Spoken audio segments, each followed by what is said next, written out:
Good day po, sir. Tanong ko lang po, pag may 3 dependents po ba, wala pong tax, teacher 1 po. Salamat. So, ito po teacher 1 ay meron na po yung tax deduction sa sahod. Kasi ito pong income ng isang teacher 1 sa loob ng isang taon ay over 250,000 pesos na po. Ang pagkakaroon ng number of dependents sa ngayon under the train law ay wala na pong magiging epekto pagdating sa tax deduction. Hindi na magkakaroon ng dagdag na exemption dahil sa dagdag na bilang ng mga dependents. Kahit 5 o 10 ang dependents ng isa pong government personnel, taxable pa rin siya as long as over 250,000 ang kanya pong income sa loob ng isang taon. At tinutukoy nating income dito ay net of mandatory deductions. Tanggal na yung deduction sa GSIS, PhilHealth, Pag-ibig.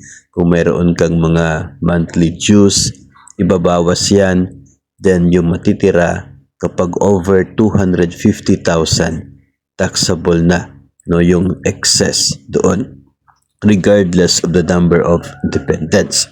Nung dati kasi ay mayroong dagdag na exemption kapag ikaw ay mayroong dagdag na dependents. Yung pagiging head of the household, meron niyang I guess nasa 50,000 yun. Tapos yung bawat dependent, merong siguro 25,000 ba yun? If tama yung pagkaalala ko. So ngayon ay 250,000 fixed na po yun para sa lahat. Nung dati, mas malaki ang exemption kung mas marami kang dependents. Pero siguro ay hirap din abutin itong 250,000 na exemption. Kung pagbabasihan natin yung amount ng tax exemption, ay mas pabor pa rin ito sa ngayon na nasa 250 naka-fix. Unlike before na siguro mga nasa 150 lang yung maging exemption mo o kaya ay 200 sa isang taon. So, nakakatipid ka pa rin dito ngayon sa bago na 250 fixed na tax exemption para po sa lahat.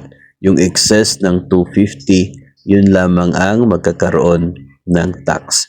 So, to answer the question ay wala po. Walang epekto ang pagkakaroon ng dagdag na exemption. Magkakaroon pa rin ng tax deduction ang isa pong teacher 1 kahit 3 na yung kanyang dependents o kahit 5 o 10 pa ang dependents ng isa pong teacher 1. Dahil kung pagbabasihan natin yung sahod ng isang teacher 1, lagpas po sa 250,000 ang kanya pong income net of mandatory deductions sa loob ng isang taon.